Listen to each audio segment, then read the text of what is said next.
Hello दोस्तों, मेरा नाम है प्रभजीत सिंह। व्हाट्सअप। आज हम लोग शुरू करने जा रहे हैं अपना चैप्टर डिमांड। डिमांड एक one of the simplest and easiest chapter है, जिसको कोई भी बंदा पढ़ के बढ़िया नंबर एग्ज़ाम में ला सकता है, क्योंकि ये एक इम्पॉर्टेंट एंड ईजीएस्ट चैप्टर है। ठीक है, चलो शुरू करते हैं। अब यार, डिमांड का मतलब यार क्या होता है? सोचने वाली बात है। अगर सोचते हैं तो यार बहुत आसान सा मतलब है, मेरी बात को समझना। कि मान लो फॉर एग्जांपल कि यार डिमांड, यार आज मेरा मोमोज खाने का मन है, तो मोमोज की डिमांड हो गई। ठीक है। ऐसे ही मैंने यार पापा से बोला, यार पापा मुझसे चला नहीं जाता, मुझे बाइक ले दो। तो अब मेरी बाइक की डिमांड हो गई। ठीक है। मेरी छोटी बहन मेरे पास आई, भैया भैया आज कुछ चटपटा खाने का मन कर रहा है, कहती गोलगप्पे खिला दो। तो अब मेरी छोटी बहन के लिए क्या हुआ डिमांड? उसके लिए गोलगप्पे हो गए। ठीक है। तो आप मेरी मोटी मोटी बात समझ पा रहे हो। आपको पता चल रहा है कि डिमांड और कुछ नहीं, डिज़ायर है। ठीक है। और हमारी डिज़ायर का क्या मतलब होता है? इच्छा। ठीक है। आप बिल्कुल सही जा रहे हो, पर अब आपको समझना होगा, अब आप बड़े हो चुके हो और बड़ी क्लास में आ गए हो, तो अब आपको समझना होगा कि डिमांड का मतलब सिर्फ डिज़ायर नहीं होता या हमारी इच्छा नहीं होती। इसको हमें समझना होगा कि इकोनॉमिक टर्म्स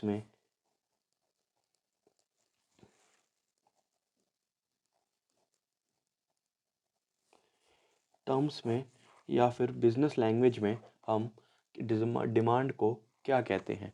हमें समझना होगा कि क्यों पूरी दुनिया इस डिमांड के पीछे पागल है, क्यों पूरा बिजनेस वर्ल्ड इस डिमांड के पीछे पागल है, कि कैसे हमें मार्केट की डिमांड पता चले, कि कैसे ये वर्ड पूरे पूरे बिजनेस को इफ़ेक्ट करता है, कैसे कैसे पूरे बिजनेस को दौड़ाता है, कि कैसे बंदा जो बिजनेसमैन होता है वो सोचता है कि हमें मार्केट की डिमांड पता चले और हम इसके तरीके के इसी इसी डिमांड के हिसाब से हम अपना प्रोडक्ट बनाएं। ठीक है, तो आओ शुरू करते हैं। देखो, तुमने मोटी मोटी बात तो समझी कि डिमांड का मतलब डिज़ायर तो होता है। ठीक है।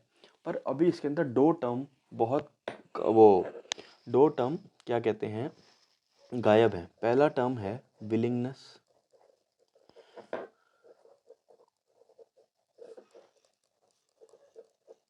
पे। दूसरा टर्म है प्लस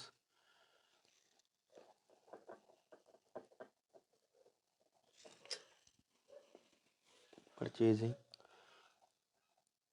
पावर, या फिर ब्रैकेट में डाल दो एबी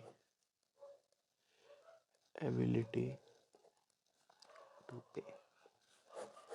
ठीक है जी। तो अब मेरी बात को समझना कि यार देखो, इच्छाएं तो बहुत है। ठीक है। एक एग्जांपल से समझता हूँ। ठीक है, एग्जांपल से समझते हैं, मेरी बात को समझना। ये मैं हूँ। ठीक है, मान लो मेरा नाम है मोनू। अब मोनू बेटा कहता है, पापा पापा फरारी ले दो। ठीक है। पापा थप्पड़ मारे कहते हैं कि अरे बेटा, ले तो दूं, पर पैसे कहाँ हैं? ठीक है। अब मेरी इस लाइन को बहुत ध्यान से समझना। मैंने कह तो दिया, पर इस लाइन में सारा डिमांड का जादू समझा है। देखो, डिमांड, पापा ने कहा ले तो दूं, समझे? ले तो दूं मतलब विलिंगनेस टू पे तो है, पर पैसे कहाँ हैं? एबिलिटी टू पे नहीं है। ठीक है। तो मेरी इस बात को समझना। मोनू ने क्या मांगी? मोनू ने मांगी कार। मोनू कहता पापा फरारी लेनी है। ठीक है, फरारी लेनी है। तो भाई साहब, पापा ने कहा ठीक है बेटा, दिला देता हूँ। पर देखो, मन तो मेरा भी है, विलिंगनेस टू पे है, समझे? मन मेरा भी है, इच्छा है, मैं देना भी लेना भी चाहता हूँ, पर मेरे पास एबिलिटी टू पे नहीं है। मतलब मेरी जेब में इतना दम ही नहीं है, मेरे पास इतने पैसे ही नहीं है कि मैं तुम्हें ये कार अभी दिला सकता हूँ। ठीक है। ऐसे ही हम एक और एग्जाम्पल लेते हैं, मेरी बात को समझे। ऐसे ही अब क्या था इस वाले एग्जाम्पल में, मोनू वाले एग्जाम्पल में, कार वाले एग्जाम्पल में हमने देखा क्या कहते हैं कि इसमें उसके पास इच्छा थी कि मैं कार लूं, उसके पापा पैसा देना भी चाहते थे, पर उसके पास एबिलिटी टू पे नहीं थी। तो चलो दूसरे एग्जाम्पल से समझते हैं। ठीक है, मान लो मैं हूं मोनू। फिर से मोनू आ गया भाई। मोनू कह रहा है यार भूख लग रही है। मोनू कहता हूँ मोमोज खाने चलते हैं। मोनू के पास थे 50 रुपए। ठीक है। और यहाँ मोमो वाला बैठा हुआ है। ठीक है, मोमो वाला ठीक है, इसका नाम है मोमू। मोमू, ठीक है। मोमो वाला कहता भैया 40 रुपये प्लेट है हमारी। ठीक है, तो मोनू कहता है हाँ भाई खिला दो, खा लेंगे। ठीक है, खिला दो, खा लेंगे। अब मेरी बात को समझना, इसका क्या मतलब हो गया। देखो, मोनू की जेब में पड़े थे 50 रुपये। ठीक है, मोनू का मन था, ठीक है, मन था कि भैया मोमोज खाने हैं। ठीक, अब उसके विलिंगनेस, वो पैसे देना भी चाहता था।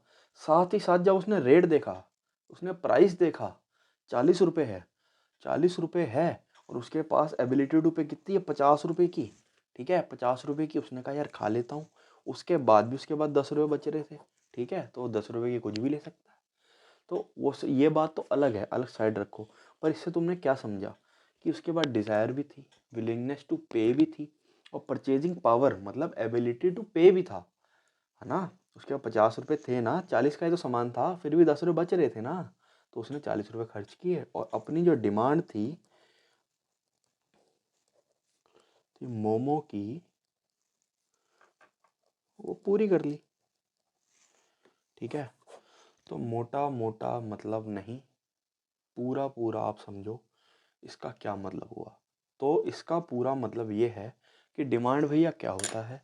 देखो जी, डिमांड हम तब मानेंगे उस चीज़ की जब हमारी डिज़ायर हो, मतलब वो हमारी इच्छा हो और हम उसके लिए पैसा खर्च करना चाहते हैं।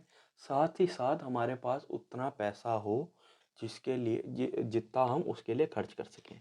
इसका क्या मतलब, when we have desire and willingness to pay and ability to pay or purchasing power for that particular product, so we can say that we have demand for that product। ठीक है जी, आप मेरी बात को समझे। तो क्या अब मैं कह सकता हूँ कि demand is equal to desire plus willingness to pay plus purchasing power.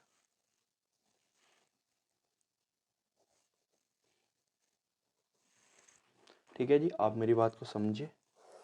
अब बस आप देखो, डिमांड करीब करीब समझ चुके हो। बस एक टर्म और है जो मैंने आपको समझाना है, उसके बाद आप डिमांड के बन जाओगे बादशाह। ठीक है, चलो भाई आ जाओ, फटाफट ध्यान दे दो। देखो, अब मेरी बात को समझना, हमने डिमांड समझ लिया होता क्या है। ठीक है, तो अब हम यहाँ लिखेंगे डिमांड इज इक्वल टू, ठीक है, डिमांड क्या होता है जी भैया, डिज़ायर होता है। ठीक है, खाली डिज़ायर नहीं होता भैया, खाली डिज़ायर नहीं होता। ठीक है, डिज़ायर के साथ साथ हम विलिंगनेस टू पे रखते हैं। ठीक है, हमारा भैया उस चीज़ के लिए पैसा खर्च करने का मन भी तो होना चाहिए। पे, पर पैसा खर्च करने का मन तो है, पर अगर जब पैसा ही ना हो तो फिर क्या फ़ायदा। तो फिर उसके साथ साथ हमारे पास उसकी परचेजिंग पावर भी होनी चाहिए। ठीक है जी, अब इतना समझ गए हो। अब हम डेफिनेशंस की तरफ चलते हैं, डेफिनेशंस को समझते हैं, फिर इसके बाद हम समझ जाएंगे कि डिमांड होता क्या है। ठीक है, अब देखो, एक ये मैंने डिमांड लिखी है, ये डेफिनेशन लिखी हुई है, ये एक इजी डेफिनेशन है, ये 1 नंबर में आप लिख सकते हो। आप इसको समझना, इससे बहुत आसान हो जाएगा आपके लिए और इस चीज़ को समझना। ठीक है, देखो यहाँ लिखा हुआ है, quality of a commodity which N consumer quantity, sorry quantity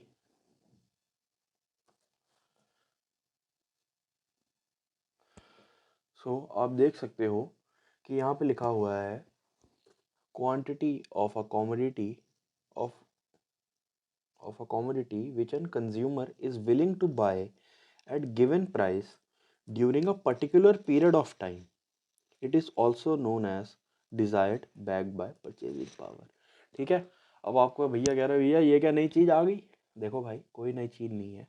अभी तक मैंने आपको सिर्फ एक डिमांड का वर्ड समझाया था। अभी एक टर्म बचा हुआ था, जैसे कि मैंने आपको पिछले पेज पे कहा था कि एक टर्म बचा हुआ है, आप इसको समझ लोगे आपको सब आ जाएगा। अब मेरी बात को समझना, एक इस डेफिनेशन को फिर से पढ़ते हैं। देखो लिखा हुआ है, quantity of a commodity which a consumer is willing to buy at given price during a given period of time। अब मेरी बात सुनना, ठीक है, ठीक है। तो अब मेरी बात को समझना, क्या कहते हैं इस लाइन का क्या मतलब हुआ। अब मेरी बात को बहुत आसान से समझना। देखो फिर से मैं तुमको बता रहा हूँ यार, क्या कहते हैं, मैं मोमोज वाले एग्जांपल से लेता हूँ। देखो या मोनू वापसी लाते हैं फटाफट, मोनू ये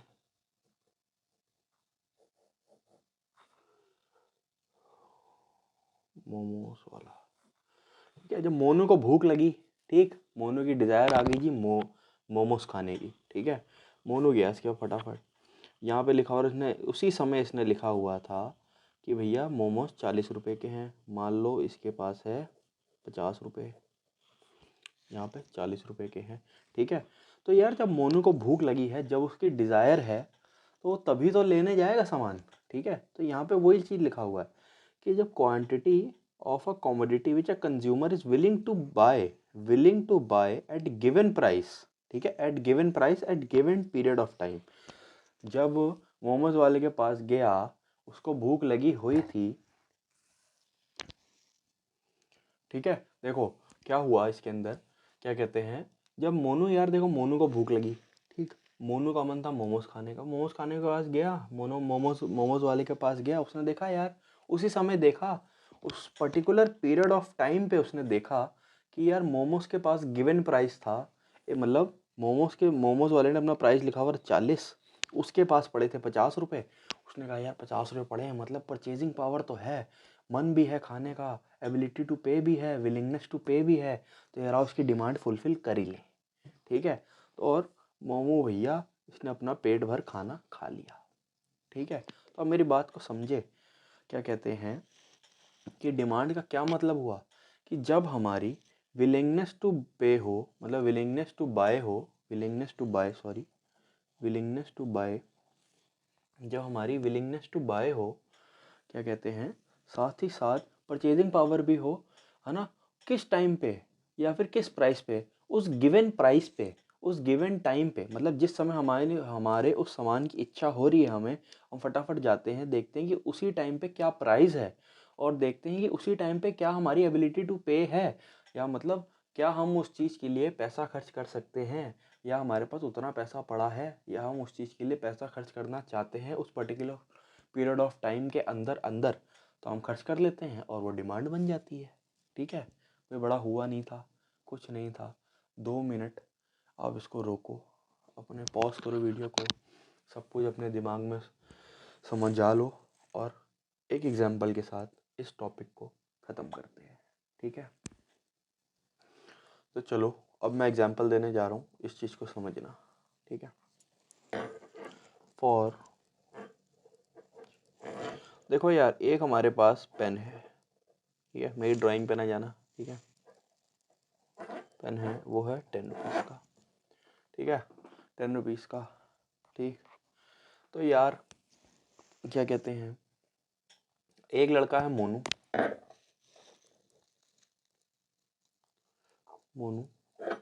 एक लड़का है पिल्लू, एक लड़का है चूचू, ठीक है, मोनू पिल्लू चूचू, ठीक है। अब 10 रुपए का पेन है, मोनू कहता है यार मैं तो 2 खरीदूंगा, ठीक है, 2 खरीदूंगा। पिल्लू कहता है यार मैं तो 3 खरीदूंगा। अब चूचू कहता है कि यार मैं तो 5 खरीदूंगा, ठीक है। तो अब मेरी बात को समझना, यहाँ पे क्या हुआ, यहाँ पे इन सबका मन था, इनके डिज़ायर था, और ये पैसे देना चाहते थे, विलिंगनेस टू बाय भी हो गया, ठीक है। तो मेरी बात को समझना, यहाँ पे वो पैसे देना भी चाहते थे, ठीक है, इन सबके पास पैसे हैं, ठीक है, मान लो इन सबके पास पैसे हैं। तो यहाँ पे गिवन प्राइस था, ठीक है, गिवन प्राइस था, और ये पर्टिकुलर पीरियड ऑफ टाइम ही है ना, हम उस पर्टिकुलर पीरियड में ही देख रहे हैं।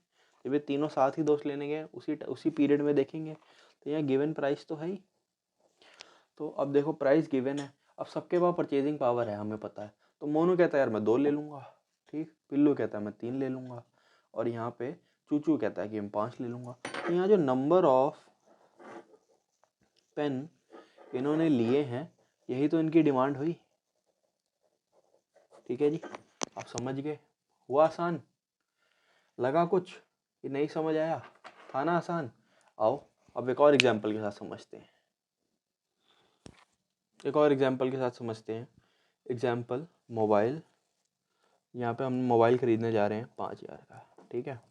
अब मान लो तुम 3 लोग हो, ठीक है। एक का नाम है मोनू, एक का नाम है पुनीत, एक का नाम है टुक टुक, ठीक है। मेरी बात को समझना, ठीक। अब ये तीनों के पास पैसे हैं, हमें पता है, ठीक। एक अब देखो, अब हमें क्या समझना है, यहाँ पे गिवन प्राइस है उस पर्टिकुलर पीरियड में। अब जब फ़ोन लेने गए तो पर्टिकुलर पीरियड वही हो गया ना, ठीक है। अब मेरी बात को समझना, मोनू कहता है कि भैया मैं तो एक ही फ़ोन लूँगा।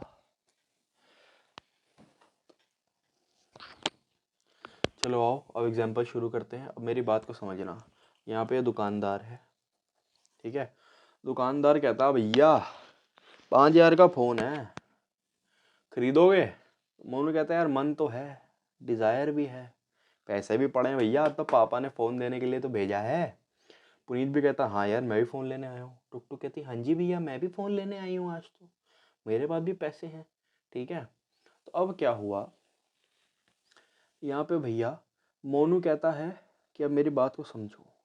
यहाँ पे मान लो कि मोनू के पास 5,000 रुपये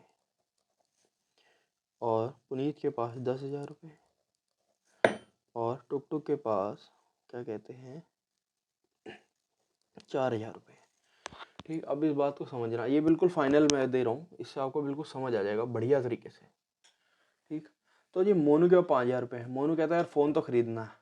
मोनू ने फटाफट ऐसे ऐसे किए यार, डिमांड डिमांड डिमांड। प्रभु जी भैया ने बताया था भैया क्या कहते हैं यार, डिमांड का मतलब होता है desire plus willingness to buy या विलिंगनेस टू पे और साथ में एबिलिटी टू पे, ठीक है। तो मेरी बात को समझना। तो मोनू कहता हाँ यार फ़ोन तो ख़रीदने आया हूँ, पापा ने पैसे भी दिए हैं, 5,000 का फ़ोन है, ले लेता हूँ। तो मोनू तो ले गया, ठीक है। पुनीत कहता है यार 5,000 का ही तो फ़ोन है, मेरे पास तो 2 फ़ोन के पैसे हैं, तो इसने 2 ले लिए। और टुक टुक आई। टुक टुक कहती है यार फ़ोन तो मैं भी लेने आई हूँ, पर यार ये फ़ोन तो बहुत महंगा है, मन तो मेरा भी है, पैसे तो मैं भी देना चाहती हूँ, पर यहाँ पे मेरे पास एबिलिटी टू पे ही नहीं है, मेरे पास परचेजिंग पावर ही नहीं है इसको ख़रीदने की। तो क्या ये टुक टुक की डिमांड बनेगी? नहीं, तो वो नहीं लेती है, ठीक है। तो ये इस केस में डिमांड है, इस केस में डिमांड है, पर इस केस में नहीं है,